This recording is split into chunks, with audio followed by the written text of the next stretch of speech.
As we all start going back to work, we are all naturally concerned about our health and safety. What are we going to do to stay safe and prevent these infections from sweeping through our places of work? Some companies will be taking employees' temperatures every morning, but that only identifies those who have been spreading the virus already. Social distancing just slows the spread, and depending on the space available, sufficient spacing could prove to be a challenge.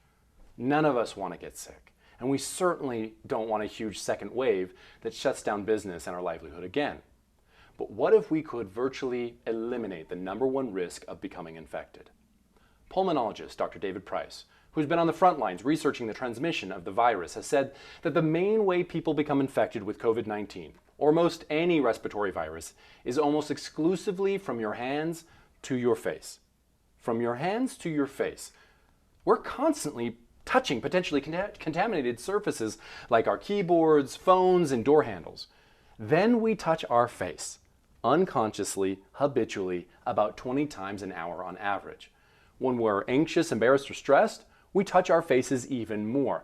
44% of those times involve contact with our eyes, nose, or mouth, allowing the germs on our hands to reach the moist, porous surface tissue of these mucous membranes and into our body through the pathways of the throat and lungs to cause infection.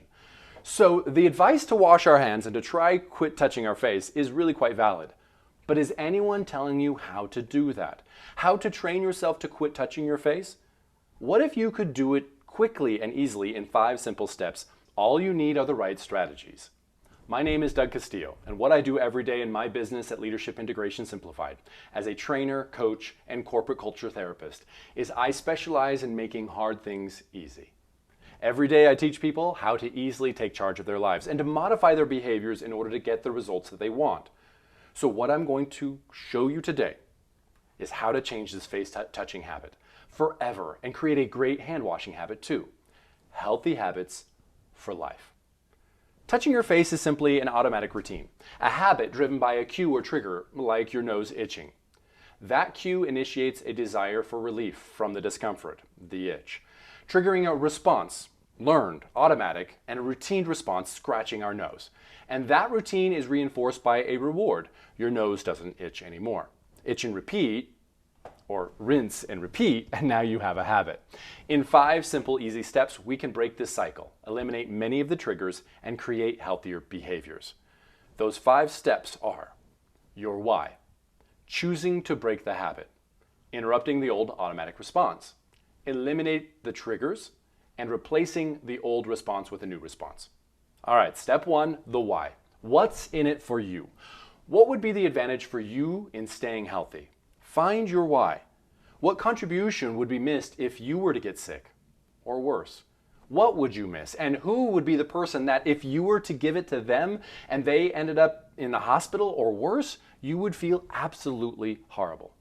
If you won't do it for yourself, do it for them.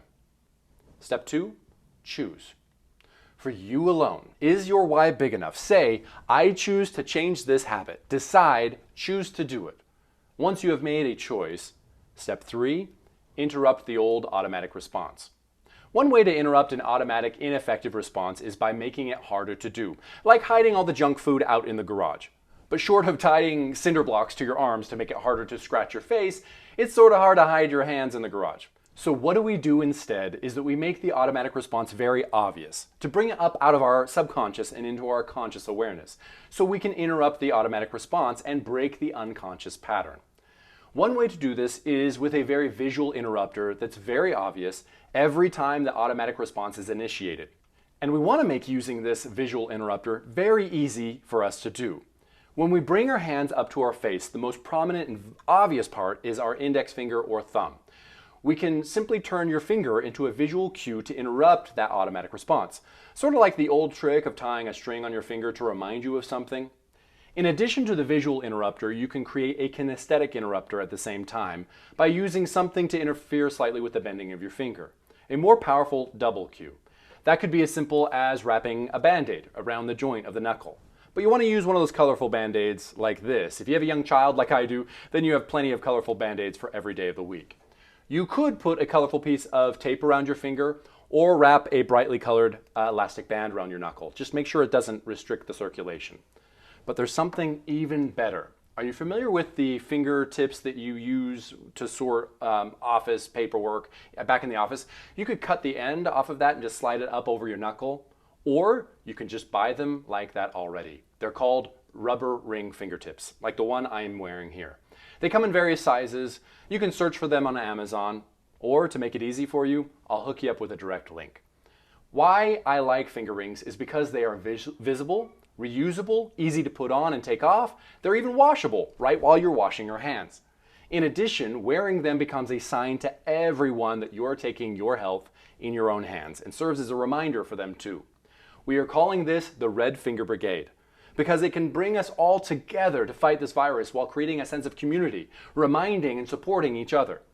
Which reminds me, once you have become accustomed to the interrupter and the new behavior isn't automatic, it isn't just yet a habit, then you want to actually change it up. Step 4, eliminate or reduce the triggers. Now we touch our face for two main reasons, either a physical cue or an emotional one.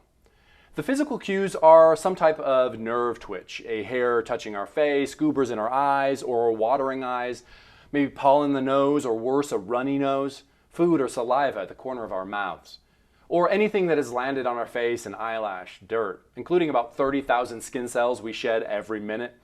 A nerve twitch that triggers a response to scratch or remove the discomfort in some way.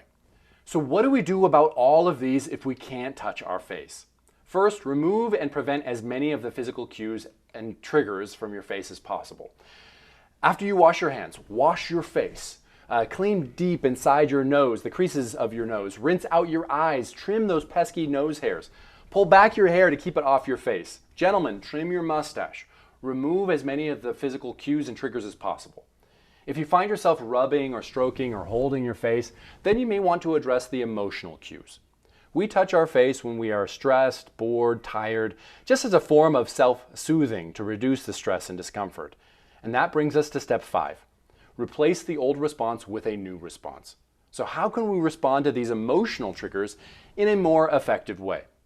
You can take preventative measures by taking breaks when you're tired. Use the Pomodoro technique of setting a timer for 30 minutes and then work in sprints. Then take a 5-minute break, get up, walk around. Go wash your hands, splash some water on your face, rinse out your tired eyes. If you're worried about something, take a quick 5-minute action item that moves you in the direction of resolving what you're worried about. Maybe it's just getting clear about what you're really worried about, or simply jotting down a possible plan of action.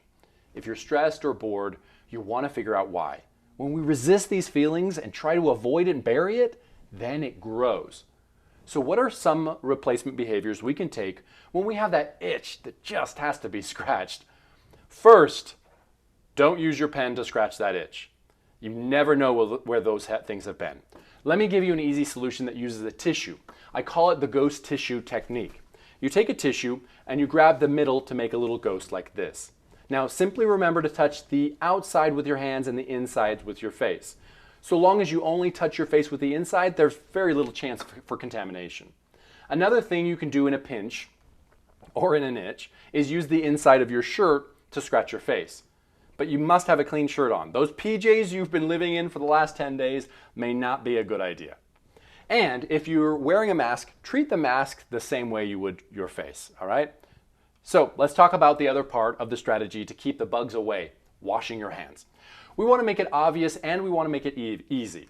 Do you remember every step of the proper hand washing routine? Don't worry, I'll hook you up with a PDF. It's a download with a visual graphic of the proper hand washing procedures from the CDC. It's how doctors wash their hands. Print out a copy, or 12, and post them on the mirror in every bathroom. Even at work, it becomes an obvious reminder. Now, right after you wash your hands is a good time to wash your face and remove those triggers. Remember to always make washing your hands the first thing you do when you walk in the house. On the second page of the hand washing download are signs you can print out and post on the door where you enter your house as a reminder of your new healthy habit. Post a few around the office too. Can doing all these things guarantee that you won't become infected? Nothing can guarantee that. You could follow every CDC guideline and still get sick. But training yourself not to touch your face and regularly washing your hands significantly increases your odds of remaining healthy. So let's recap what we've learned. There are 5 steps to replacing the hands-to-face habit. Step 1, find your why, or your who. Who is that one life you might save? Step 2, choose. Decide that you will master this new habit. Step 3, interrupt the old automatic response with a visual interrupter that's obvious and easy to use. Use a colored Band-Aid on your index finger or become a member of the Red Finger Brigade by using rubber ring fingertips. Step 4, reduce or eliminate the triggers, both the emotional triggers and the physical ones. Step 5, create replacement behaviors and make them easy and obvious. Use a ghost-shaped tissue and touch your face only with the inside of the tissue. Then reduce the spread of the virus by creating good hand hygiene habits. Put up the signs and clean the things you touch all the time, like your phone and keys. This simple habit change for better health will greatly increase your odds of staying virus-free and can be accomplished quickly and easily by taking these simple, easy steps. So I encourage you to not only join the Red Finger Brigade in fighting this virus, but to step up and be a leader of your own Red Finger Brigade by simply sharing this information and supporting others in making these simple changes. And by working together, we could avoid or nearly eliminate the spread of the virus and the second wave, and all be healthier together. Here are some quick tips you could do in the next 5 minutes to take action now. Create momentum and lead your own Red Finger Brigade. If you want to use the rubber ring fingertips, go to redfingerbrigade.com and click the link to order them. Order some for your family and friends. Order them for your whole company or neighborhood and create your own brigade. And no, I don't get any commissions for any of these links. Remember to click the link to download the hand washing guide, print them out, and post them. Then please share the email with the video link with everyone on your email list, everyone at your work and your neighbors. Post the link on Facebook and LinkedIn. Spread the word, not the virus. And if you'd like to receive other tips and strategies to simplify your life or reduce your stress during this time, then click the green button at redfingerbrigade.com. My hope is that I have made this hard thing easy for you. Thank you.